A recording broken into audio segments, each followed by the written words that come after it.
Hare Krishna. Thank you so much for participating in this morning Japat session.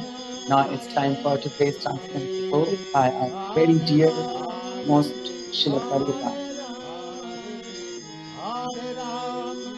So today is August 3rd, and today's quote is anything fresh that is full of vitamins, grow fresh, take fresh.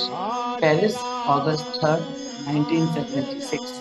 Hindi में अनुवाद है, जो भी ताजा होता है वह vitamin से भरा होता है।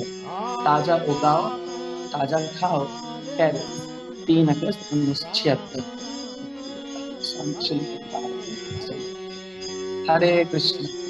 So today I will try to give this explanation set for this silently blessed. Swancha kalpatarubhyascha kripasim kubdevacha patitanam pavanebhyo vaishnavebhyo Jai Shri Prabhupada. Yes, so आज श्रील प्रभुपाद जो पेरिस में ये बात कह रहे हैं, इट्स अ लेक्चर। इस लेक्चर में श्रील प्रभुपाद फ्रेश ग्रोथ की बात कर रहे हैं। हमें जो भी खाने का मटेरियल होता है उसको फ्रेश ग्रो करना चाहिए, और इसके लिए श्रील प्रभुपाद उदाहरण दे रहे हैं फार्म कम्युनिटीज का। जो फार्म कम्युनिटीज हैं हमारे इस्कॉन में, farm community concept Srila Prabhupada introduce करता है।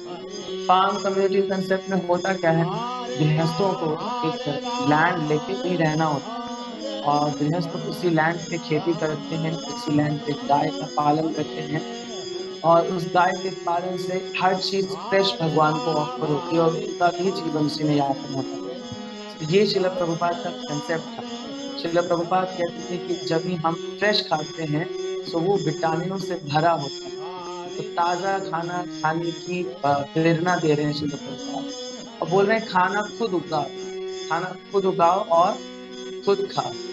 हम आजकल के कंसेप्ट में ऐसा मानते हैं कि जैसे जो ग्रामीण क्षेत्र में रहने वाले लोग हैं वो बहुत पिछड़े हैं या बहुत पुरातन जीवन शैली को अपना रहे हैं, पर श्रील प्रभुपाद उसी तरह की जीवन शैली को प्रोत्साहित कर रहे हैं, प्रोत्साहन दे रहे हैं। आप शहरों में रहकर जो जीवन शैली को जी रहे हैं, श्रील प्रभुपाद उसको कंडेम कर रहे हैं, बोल रहे ये जीवन सही नहीं। आप सुबह से लेकर शाम तक गधे की तरह काम कर रहे हैं और शाम को आके ऐसी चीजों को देख रहे हैं जो एक्चुअली आपके लिए भोग का कारण बनती है। पर ग्रामीण क्षेत्र में रहने वाला भक्त है अगर, तो आप समझिए वो बहुत उच्च जीवन जी रहा है। उसका जो जीवन शैली है बहुत उच्चतम कोटि का है। श्रील प्रभुपाद अपने लेक्चर्स में बोलते हैं सादा जीवन उच्च विचार। आपका जीवन शुद्ध होना चाहिए, सादा होना चाहिए। सादे जीवन से आपका जो हृदय है और जो आपका शरीर है, आपका मन, शरीर, आत्मा, सब शुद्धिकरण होता है जितना आप सादा जीवन जीते हैं। बहुत प्लेन जीवन जीना चाहिए। विचार आपका हाई होना चाहिए। Why? Because it makes your intellectual level, it makes your soul level very realized। ये आपके आत्मीय स्तर को शुद्ध करता है। ये दोनों तरह का ही स्नान हमें करना चाहिए, लेकिन दोनों तरह के स्नान करने के लिए हमें खाना फ्रेश चाहिए। जैसे बोलते हैं जैसा खाओगे अन्न वैसा रहेगा मन। तो मन को अगर शुद्ध करना है तो फ्रेश खाने की आवश्यकता है। यही श्रील प्रभुपाद आज के कोट में इंस्पायर कर रहे हैं कि हमें ज्यादातर मार्केट से फ्रेश चीजों को लाकर अपने डेली यूज में रखना चाहिए, और हो सके तो हमें फार्म कम्युनिटीज की तरह जीवन यापन करने के प्रयास करने चाहिए। श्रील प्रभुपाद कहते हैं कि जीवन को इतना साधारण बना लीजिए कि आपको इस जीवन के जो संसाधन है उनके प्रति आपकी कभी आसक्ति ना हो, है ना। जैसे देखिए गांव का व्यक्ति की खाट पे खेत में खाट डालेगा और सो जाए। खाट मतलब एक बेड टाइप का होता है, बेड होता है। बेड आपने डाला और उस पर जाके सो कर तो रिलैक्स का जीवन। तो यहाँ आप स्लीप करके बेड पर भी सोकर सुकून नहीं महसूस कर रहे हैं। वो इज मोर रिलैक्स, सादा जीवन। सादा जीवन उच्च विचार, उसी शैली को प्रोत्साहित करते कहते हैं कि आप खाना खुद उगाओ, बाहर से मत उगाओ। हालांकि गृहस्थों के लिए ये संभव नहीं है, लेकिन प्रयास करना चाहिए कि हम ऐसा खाना लाएं घर में क्योंकि वो भगवान को भोग लगने का। साथ ही साथ प्रभुपाद बोलते हैं कि आपका जो शरीर है ना, ये एक माध्यम है जिससे आप भक्ति कर सकते हैं। इसको बहुत अच्छे अच्छे पोषक तत्वों की जरूरत है। जैसे श्रील प्रभुपाद आजकल कहते हैं विटामिन की बात कर रहे हैं, है ना। आपको अगर फ्रेश खाना खाते हैं तो आपको बहुत सारे अच्छे विटामिन मिलते हैं। तो ये विटामिन, ये पोषक तत्व आपके शरीर को शुद्ध करते हैं, आपके शरीर की क्षमता बढ़ाते हैं। और ये क्षमता जितनी बढ़ेगी उतना ही आप भगवान की सेवा को, स्वयं को नियुक्त कर पाएंगे। तो जैसे बहुत सारे लोग होते हैं ना, जगत जो मायावादी होते हैं, जगत मिथ्या ब्रह्म सत्यम जगत मिथ्या। जगत मिथ्या है, मतलब ये शरीर मिथ्या है, ये झूठा है, इसकी तरफ ध्यान मत दो। बट ऐसा आध्यात्म में के जीवन में नहीं कहा। कृष्ण भावना में ऐसा नहीं है। कृष्ण भावना में कहता है कि ब्रह्म भी सत्य है और शरीर भी सत्य है। क्यों? क्योंकि भगवान और भगवान की शक्ति में आप डिफरेंस नहीं कर सकते। आज का भगवत गीता का जब हम श्लोक पढ़ेंगे तो उसमें 3 तत्व के बारे में बताया जाएगा। प्रकृति, पुरुष और नियंता, जो उसको निर्धारित कर रहे हैं, इन दोनों का नियामक है। तो आप अगर देखें तो इनको तीनों को ब्रह्म बताया जाएगा। तीनों ब्रह्म है श्वेताश्वत उपनिषद के अनुसार। तीनों ब्रह्म है। क्यों? क्योंकि भगवान की शक्ति और भगवान में कोई अंतर नहीं। तो अगर आप भगवान का स्मरण करना चाहते हैं, so you need this power, है ना। तो ये पावर को आपको सस्टेन करना पड़ेगा, इसको बहुत ध्यान रखना पड़ेगा। इसीलिए शरीर का ध्यान रखना, एक्सरसाइज करना, सुबह सुबह या अच्छा खाना खाना, बैलेंस डाइट खाना, दिस इज रेकमेंडेड बाय शिल प्रभुपाद। शिल प्रभुपाद कहते थे कि भगवान को फ्रेश ऑफर करो और वही फ्रेश प्रसाद खाओ, और खाना बैलेंस्ड होना चाहिए, बैलेंस डाइट खानी चाहिए, एक्सरसाइज करनी चाहिए, है ना? और हो सके तो आपने खुद इसको उगाना चाहिए। फार्म कम्युनिटीज में से कुछ शिल प्रभुपाद अप्रोच कर। हमारे यहाँ बहुत सारे फार्म कम्युनिटीज हैं, जैसे गोवर्धन इको विलेज पुणे के पास में है ये। वहाँ पर भी बहुत सारे गृहस्था लैंड परचेज करके वहाँ पे खेती करते हैं, गाय पालते हैं, ताजा उगाते हैं, ताजा खाते हैं, विटामिन सी खाते हैं। अमेरिका में एक वेस्ट वर्जीनिया नाम की जगह है, जिसका नाम श्रील प्रभुपाद ने रखा न्यू वृंदावन। तो जो न्यू वृंदावन है, वहां पर भी फार्म कम्युनिटीज है। सबसे पहला फार्म कम्युनिटी न्यू वृंदावन ही था। वेस्ट वर्जीनिया अमेरिका के बहुत सुदूर क्षेत्र में स्थित एक छोटा सा लैंड है, जिसमें खेती होती है, ताजा उगाया जाता है, गायों का पालन किया जाता है। श्रील प्रभुपाद कहते हैं कि जीवन यापन करने के लिए व्यक्ति को ज्यादा कॉम्प्लेक्सिटी जनरेट करने की जरूरत नहीं है। एक छोटा सा लैंड और एक गाय और 2 जोड़ी बैल, एक जोड़ी बैल, इससे आपका जीवन बहुत आराम से चल सकता है। एक जोड़ी बैल से आप खेती कर सकते हैं, अपना अनाज खुद उगा सकते हैं, और गाय आपको दूध भी देगी, गोबर भी देगी, तो आपको ईंधन भी अरेंज करने की जरूरत नहीं है। बट शहरी जीवन की बात करें तो ये सब ऑब्वियसली नहीं पॉसिबल है। हम अपने घर में लैंड नहीं खोद सकते हैं, हम अपने घर पे एक खेती नहीं कर सकते हैं। गाय भी पालना कुछ जगहों पे मुश्किल है। कॉलोनीज में गाय को पालना या खड़ा करना, इसको टेक केयर करना, बैल बांधना बहुत मुश्किल है। बट ये सब चीजों को ना कर पाने की स्थिति में आप सादे जीवन के कंसेप्ट को मत भूल जाइए। बहुत कॉम्प्लेक्स लाइफ नहीं बनानी चाहिए। हर महीने आपने नया एक्सपेंस करना है, और आप अगर सोचते हैं कि इससे लाइफ मतलब इससे बहुत ओल्ड फैशन हो जाएंगे, yes, being old fashion is actually good. हम जितना पाश्चात्य देश को पालन करेंगे ना, हम उतना पीछे होते जाएंगे। पाश्चात्य देश के लोग अपना पाश्चात्य देश छोड़ के भारत देश में आ रहे हैं और कहते हैं कि ये संस्कृति तो यहाँ पर है, हमारी तो एनिमल कल्चर है, आप उस एनिमल कल्चर को मत अपनाइए। और हम एनिमल कल्चर के प्रति आसक्त हो रहे हैं क्योंकि हम भगवान से दूर जा रहे हैं। भगवान के प्रति आसक्ति आपकी तभी बढ़ेगी जब आप सादा जीवन जिएंगे, क्योंकि सादा जीवन की स्थिति में आपकी जो आवश्यकताएं हैं वो लिमिटेड हो जाएंगी, है ना। यहाँ पर आवश्यकताएं करनी है बट लिमिटेड रखनी है। जो जरूरी है बस उतना है। आपको एक धोती कुर्ता चाहिए, साल में एक बार, या आप 2 सेट ले लीजिए धोती कुर्ता, चल जाता है काम, है ना। और बाकी सादा जीवन, आप साधारण चीजें खाइए। भगवान ऐसा नहीं आपको खाने को अच्छा अच्छा नहीं मिलेगा, भगवान को 56 भोग भी लगाए, बांटिए सबको। जो मजा खुद के लेने में है, वो एक्चुअली खुद के लेने में इतना मजा नहीं जब आप चीजों को खुद एक्सेप्ट करो। जो मजा बांटने में है, जो देने में मजा है, वो खुद लेने में नहीं। It's not very pleasing to take, it's more pleasing to give. क्या देना है? लोगों को कृष्ण प्रसाद देना है। जन्माष्टमी पे फ्रेश फूड का, फ्रेश विटामिन रिच फूड बनाइए, अपनी कॉलोनी में बांट दीजिए, बोलिए कृष्ण प्रसाद है। आज जन्माष्टमी का उत्सव हम हैं, आज हमारे लाला का बर्थडे है, आज ठाकुर जी का जन्मदिन है ना, भगवान का आविर्भाव दिवस है, ऐसा हम कर सकते हैं। So Srila Prabhupada in today's quote inspiring us to live simple and think higher. Think higher by reading Srimad Bhagavad Gita and Bhagavad Gita. Okay. So thank you so much. That's all I understood from today's transcendental quote by our beloved Srila Prabhupada. Now it's time for today's shloka. So we are reading from Srimad Bhagavad Gita as it is, chapter 13. Text number 3 recite करने के लिए हमारे साथ हैं आकांक्षा माता जी। हरे कृष्णा माता जी। हरे कृष्णा प्रभु जी, पंचांग प्रणाम।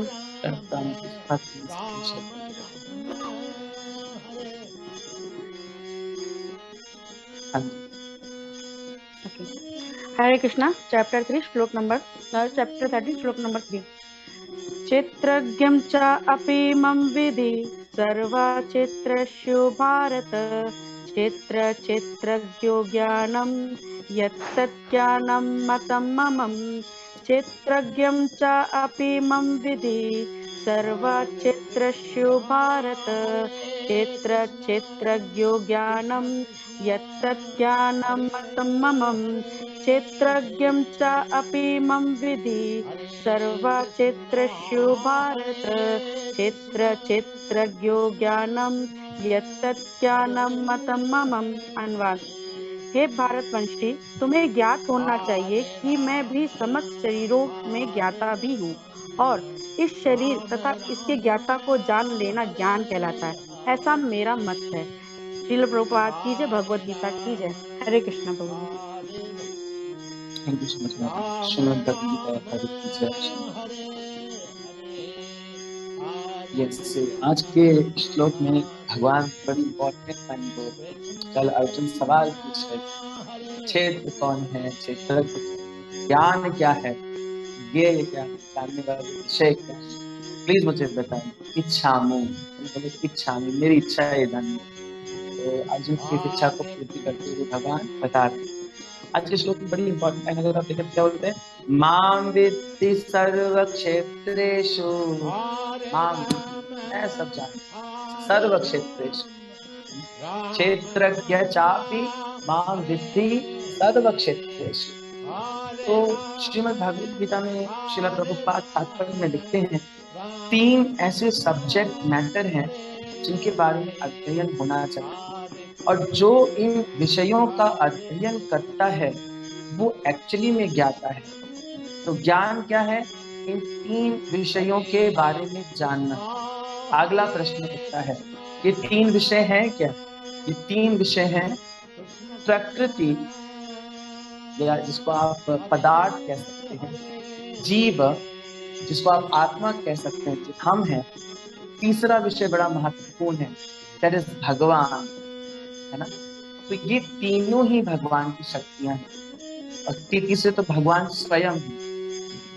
क्या आप लिख सकते हैं, पदार्थ, जीव और भगवान। 3 सब्जेक्ट मैटर के बारे में जो जानता है वो ज्ञाता है, वो ज्ञान रखता है। तो ज्ञान क्या है? इन्हीं 3 सब्जेक्ट मैटर के बारे में जानना। जैसे जब कभी भी हम बात करते हैं कि आत्म साक्षात्कार का नियम क्या है, आत्म साक्षात्कार का नियम है अथातो ब्रह्म जिज्ञासा। अथातो ब्रह्म जिज्ञासा में इन्हीं 3 सवालों, इन्हीं 3 सब्जेक्ट मैटर से रिलेटेड सवाल पूछे जाते हैं। पहला सवाल क्या? मैं कौन हूँ, यानी जीव से संबंधित सवाल। दूसरा क्या है? भगवान कौन है, अनदर जीव से भगवान से रिलेटेड। इसी तीसरे सब्जेक्ट में से एक सब्जेक्ट में की बात होती है। तीसरा सवाल, मेरा भगवान से क्या संबंध है। संबंध का स्पिरिचुअल लेवल, स्पिरिचुअल लेवल, दोनों ही लेवल पे हैं, क्योंकि दोनों ही स्थितियों में भगवान द्वारा निर्धारित किए जा रहे हैं या नियंत्रित किए जा रहे हैं। तो ये जो अथातो ब्रह्म जिज्ञासा है, ये भगवत गीता का एक्सट्रैक्ट है। जो ये जानता है वो ज्ञाता है, और इसके विषय में जानना या जिज्ञासा करना ही ज्ञान है। आगे श्रील प्रभुपाद कहते हैं कि आत्मा और परमात्मा 2 आत्माएं हैं। तो हमारे इस पदार्थ रूपी शरीर में, तो प्रकृति क्या है? ये पदार्थ, आपका ये शरीर, जिसमें 2 आवरण है ना, सूक्ष्म शरीर और स्थूल शरीर।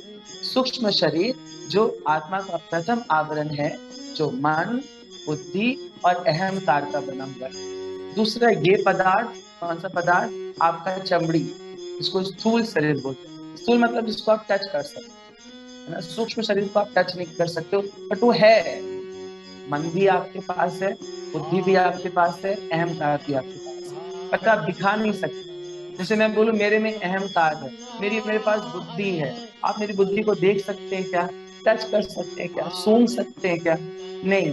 तो स्थूल शरीर का तात्पर्य क्या है? जिसको आप टच कर सकें, जिसको आप फील कर सकें, पांच तत्वों का। और ये सब पदार्थ के सब्जेक्ट में, ज्ञान का एक विषय ये हुआ, पदार्थ के बारे में जाना, यानी क्षेत्र के बारे में जाना, कर्म क्षेत्र के बारे में जाना। दूसरा क्या है?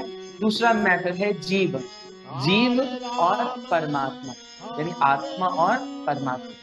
यहाँ पर भगवान आत्मा और परमात्मा का डिफरेंस बताते हुए बता रहे हैं, जो आत्मा है वो श्रेष्ठ है, सॉरी, परमात्मा जो है वो श्रेष्ठ है, और जो आत्मा है वो उसके अधीन है।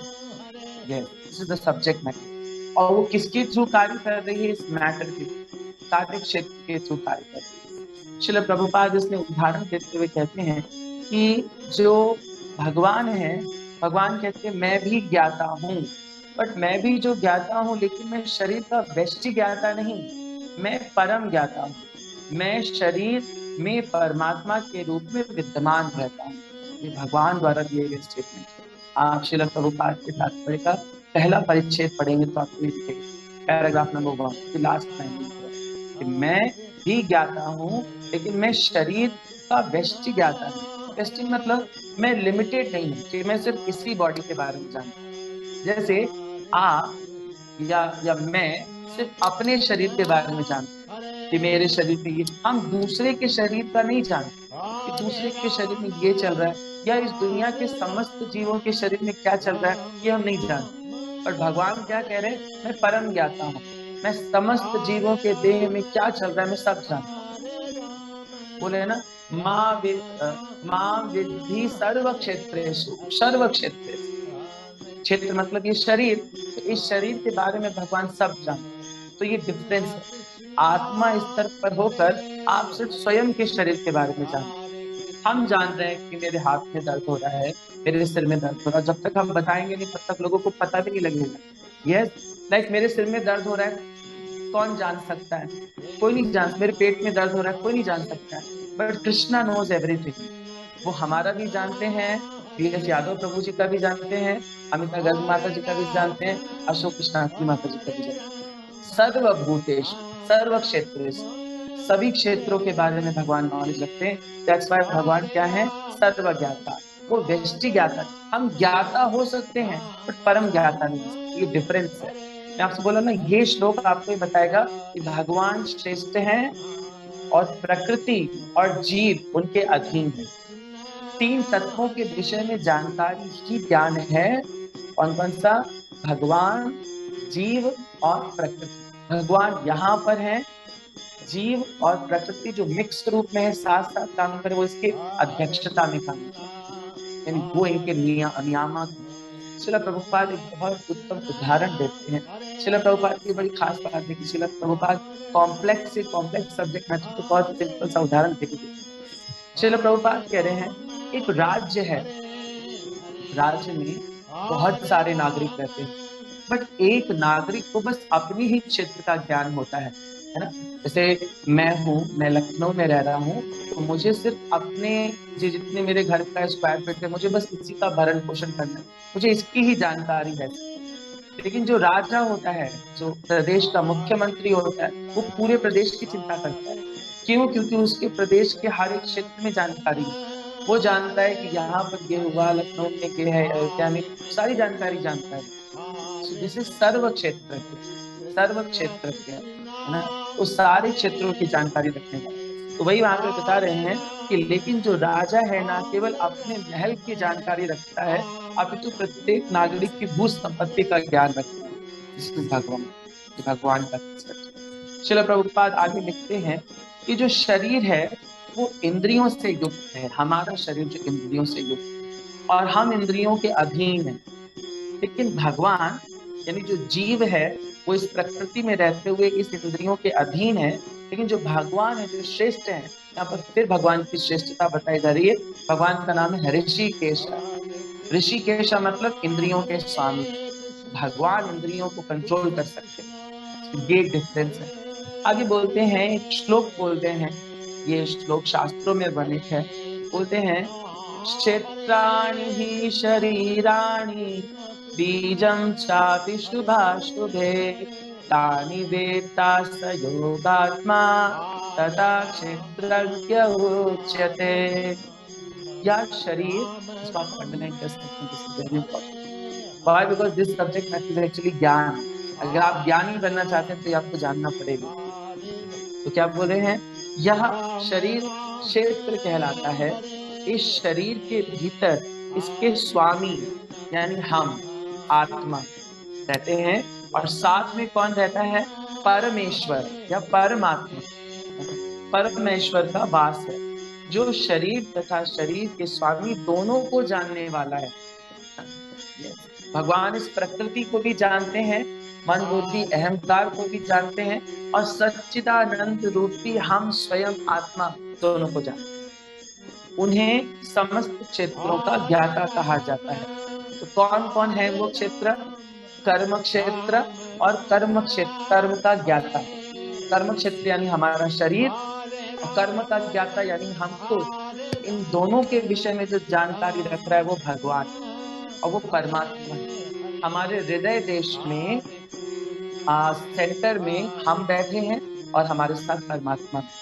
लेकिन परमात्मा हमारे शरीर की जानकारी तो रख रहे हैं, जैसे राजा अपने महल की जानकारी तो रख रहा है, लेकिन वो समस्त क्षेत्रों की जानकारी भी रख रहा है। This is supremacy of God, भगवान की महानता है। दूसरा यहाँ पे कहा जा रहा है, आगे तो लिख रहे, आत्मा तथा परमात्मा को एक मानते हुए पृथक समझना ही ज्ञान है। जो कर्म क्षेत्र तथा कर्म के ज्ञाता को नहीं समझता उसे पूर्ण ज्ञान नहीं है। कर्म क्षेत्र और कर्म के ज्ञाता यानी जो शरीर और आत्मा को अलग अलग नहीं समझता, जो एक ही समझता, देहात्म बुद्धि वाला व्यक्ति को पूर्ण ज्ञान नहीं है। जैसे आप स्वयं को कहते हैं कि मैं शरीर हूँ, मैं पाकिस्तानी हूँ, मैं भारतीय हूँ, और एक व्यक्ति आपके पास आके कहे कि मैं आत्मा हूँ और मैं इस शरीर को चला रहा हूँ और मैं परमात्मा के नियंत्रण में हम दोनों कार्य कर रहे हैं, ये ज्ञानी हुआ। और जो ये कहते कि मैं इंडियन, मैं पाकिस्तानी, मैं शरीर हूँ, वो देहात्म हुआ, और उसको पूर्ण ज्ञान नहीं है, क्योंकि वो कर्म क्षेत्र और कर्म के ज्ञाता में डिफरेंस नहीं कर रहा, जबकि दोनों डिफरेंट है ना। 3 सब्जेक्ट मैटर, कर्म क्षेत्र, कर्म का ज्ञाता और इन दोनों का ज्ञाता। इन दोनों का ज्ञाता कौन? परमेश्वर, दैट इज भगवान। आगे लिख रहे हैं शिला प्रभुपाद लिख रहे हैं, मनुष्य को प्रकृति, पुरुष यानी प्रकृति का भोक्ता, और ईश्वर यानी इन दोनों का ज्ञाता लिखा है। वह ज्ञाता जो प्रकृति और व्यष्टि आत्मा का नियामक है, जिसने रूल्स बनाए हैं कि आप इस बाउंड्री तक कार्य कर सकते। तो हम प्रकृति के भोक्ता है आत्मा स्वरूप में, और प्रकृति क्या? ये शरीर। हम इस शरीर के थ्रू तो भोग कर रहे हैं, लेकिन सैंक्शनिंग अथॉरिटी कौन है? भगवान, परमेश्वर रूपी भगवान हमारे हृदय में बैठकर वही सैंक्शनिंग कर रहे हैं। एक और उदाहरण शिला प्रभुपाद देते हैं। शिला प्रभुपाद कहते हैं, मनुष्य को चित्र और तुलिका में भ्रम नहीं करना चाहिए, भ्रम नहीं करना चाहिए। चित्रकार कौन? भगवान। चित्र कौन? हम। तुलिका कौन? जिसके माध्यम से इसको बनाया गया, यानी प्रकृति। बड़ा अच्छा शिला प्रभुपाद हमारे सिंप्लीफाई कर देते हैं, आप बहुत आसानी से तीनों सब्जेक्ट मैटर को समझ सकते हैं, प्रकृति, पुरुष एंड परमात्मा। शिला प्रभुपाद कह रहे हैं कि परमेश्वर है, भगवान है, वो चित्रकार है, और उन्होंने चित्रकारी करी। कौन सी चित्रकारी? चित्रकारी हमारा चित्र बनाया, यानी आत्मा का चित्र बनाया, और फिर क्या किया? तुलिका मतलब इसके माध्यम से इसको बनाया, दैट इज प्रकृति। प्रकृति के माध्यम से हमें इन आत्मा रूपी शरीरों में, इस शरीर रूपी आत्मा में डाला है। सो दिस इज भगवान। चित्रकार भगवान है, हम चित्र हैं, और ये जो प्रकृति है ये भगवान की जो क्रिया है, माध्यम है, वो एनर्जी है, जिसके माध्यम से ये चित्र बना है। श्वेताश्वर उपनिषद का उदाहरण देते हुए श्रील प्रभुपाद कहते हैं, भोक्ता भोग्यम प्रेरितारम चामन्वा सर्वं प्रोक्त त्रिविधं ब्रह्ममेतत्। तीन प्रकार के ब्रह्म हैं, तीनों ही ब्रह्म हैं, यानी भगवान की मायावादी क्या बोलते हैं, ब्रह्म सत्यम जगत मिथ्या। जगत मिथ्या नहीं है, जगत इज ऑल्सो सत्यम, ब्रह्म। तीन प्रकार के तीनों ब्रह्म है। मात्राओं का अंतर है ये प्रकृति आप इस शरीर को साधारण न समझो, ये भी ब्रह्म है। क्यों? क्योंकि भगवान ने बनाया है। इसके अंदर बैठा आत्मा भी ब्रह्म है, और आत्मा के बगल में बैठा परमात्मा भी लिखा है, प्रकृति कर्म क्षेत्र के रूप में ब्रह्म है और जीव भी ब्रह्म है, जो भौतिक प्रकृति को अपने नियंत्रण में रखने का प्रयास करता है। वो जीव मतलब हम प्रयास कर रहे हैं इस भौतिक प्रकृति को अपने नियंत्रण में रखने का, और जो इन दोनों का नियामक है वो भी ब्रह्म है, यानी वो परमात्मा है, यही ज्ञान है। और इन तीनों सब्जेक्ट मैटर को जो समझ गया दैट इज ज्ञाता। आगे श्रील प्रभुपाद कहते हैं, इन दोनों में अंतर आप कैसे समझ सकते हैं, इस अध्याय में आपको बताया जाएगा कि जो आत्मा है वो परमात्मा से किस प्रकार भिन्न है। जो आत्मा है वो च्युत है, च्युत मतलब फॉलिबल, उसका पतन होता है, लेकिन जो परमात्मा है वो अच्युत, अच्युत अनंत रूप। भगवान जो परमात्मा रूप में हमारे हृदय में रह रहे हैं, कभी भी फॉलिबल नहीं है। दूसरी बात कह रहे, एक श्रेष्ठ है और दूसरा अधीन है। श्रेष्ठ कौन? परमात्मा, और अधीन कौन? हम आत्मा के रूप, प्रकृति भी उसके अधीन। हम प्रकृति को सोचते हैं हमारे विचार में चल रही, पर इन दोनों के ज्ञाता कौन है? भगवान। जो व्यक्ति क्षेत्र इन दोनों ज्ञाताओं के विषय में मान लेता है, भगवान के शब्दों का खंडन करता है, क्योंकि उसे उसका कथन है, उनका कथन है, मैं भी कर्म क्षेत्र का ज्ञाता हूँ। ये गलत है। बहुत सारे व्यक्ति मैं ज्ञाता हूँ, मुझे बड़ा ज्ञान है, मुझे सब, आपको बड़ा ज्ञान है तो आप अच्छी तो नहीं, आप मिस्टेक करते हैं। आप रात में बड़ी रस्सी को भी सर्प समझते हैं। हमें भ्रम होता है, हमें रेगिस्तान में पानी दिखता है, भगवान ये परमात्मा का लक्ष्य, हमें मिस्टेक सोचना, मिस्टेक कभी भी कोई मिस्टेक नहीं। आगे लास्ट कि जो समस्त शरीरों का बलदेव विद्याभूषण की कमेंट्री का किया गया है। देखिए, आत्मा के अतिरिक्त प्रत्येक शरीर में कुछ परमात्मा रूप में रहते हैं, और यहाँ कृष्ण स्पष्ट रूप से कहते हैं कि परमात्मा कर्म क्षेत्र तथा विशिष्ट भोक्ता दोनों के नाम, यानी परमात्मा के निर्देशन में आत्मा और शरीर दोनों का नियम हो रहा है। बट एक चीज अभी आपसे पूछेंगे, तो फिर क्या समस्त कर्मों का कारण हम नहीं है? नहीं, समस्त कर्मों का कारण आप, क्योंकि परमात्मा आपकी रिक्वेस्ट को जस्ट सैंक्शन करता है, इज अ सैंक्शनिंग अथॉरिटी। एक बच्चा है, बच्चा अपने पिता से कुछ करने की मांग करता है, कह रहा मुझे पैसे दे दो, मुझे इंजीनियरिंग करनी है। तो पिता आपकी इच्छा को पूरी करने के लिए आपको पैसे दे देगा, बताएगा बेटा अभी मत करो, बट आप जिद पे अड़े, तो पिता इतना मर्सीफुल है कि आपकी इच्छा को नहीं मानता, उसका करो सीखो, सर्वधर्मान् मामेकं शरणं व्रज अहं फिर भी भगवान। इसका मतलब ये नहीं है पाप करने की प्रवृत्ति को एंटरटेन करना, क्या पाप करते आप से भगवान we should try to be the सतोगुण में आप सर्वधर्मान् परित्यज्य कर पाओ। अथर्वण में बहु योनियों में भटकते रहोगे, सर्वधर्मान् परित्यज्य नहीं हो पाएगा, क्योंकि जितना आप भौतिक विषयों के प्रति आसक्त होंगे, आप भगवान से इतना दूर जाएंगे, भगवान से दूर जाएंगे, तब माया के अंदर भी काम करेंगे। माया आपको इतनी जल्दी छोड़ेगी नहीं, कई जन्मों तक करते रहेगी। Okay, so this is the subject interesting subject matter है। श्रील प्रभुपाद जी ने बड़े सिंपल से उदाहरण दिए हैं समझाने के लिए हमें। एक तो वो राजा वाला और दूसरा वो चित्रकार वाला। ठीक है, सो इन तीनों को याद, दोनों उदाहरणों को याद करके हम इन तीनों सब्जेक्ट मैटर को समझ सकते हैं, प्रकृति, पुरुष और परमात्मा। Okay, so thank you so much. That's all I understood from the very simplified written offered by His Divine Grace His Bhakti Swami Srila Prabhupada. Now it's time for today's shloka of the week. हम shloka of the week का कुछ revision कर लेते हैं. So I'm sharing it on Ram Ram Hare. So shloka हम read कर रहे हैं Srimad Bhagavad Gita as this is chapter 8, text number 5.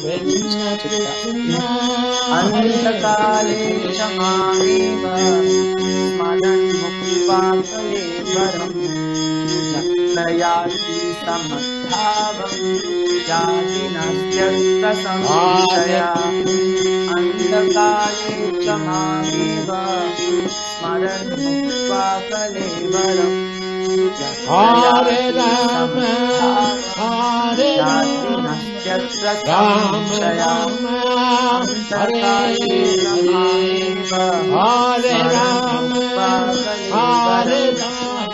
Ram Hare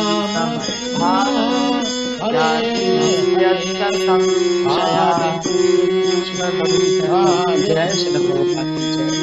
अब हम बात कर लेते हैं कल के श्लोक की। सो कल हम पढ़ेंगे इसी चैप्टर का श्लोक नंबर 9, सॉरी श्लोक नंबर 4 एक बार भी नहीं किया वो। यस खगेश कुमार कल का श्लोक कृष्णा। ओके प्रभु जी, हरे कृष्ण। सो कल का श्लोक खगेश प्रभु जी करते हैं और कल का जब अभी तक नहीं किया है।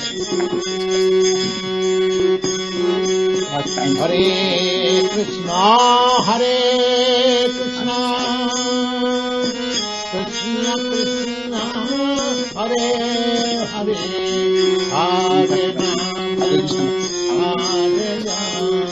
हरे राम हरे राम कल का जपा ना जी धन्यवाद प्रभु जी। हरे Ram Now it's time for some announcements related to Mayapur Camp.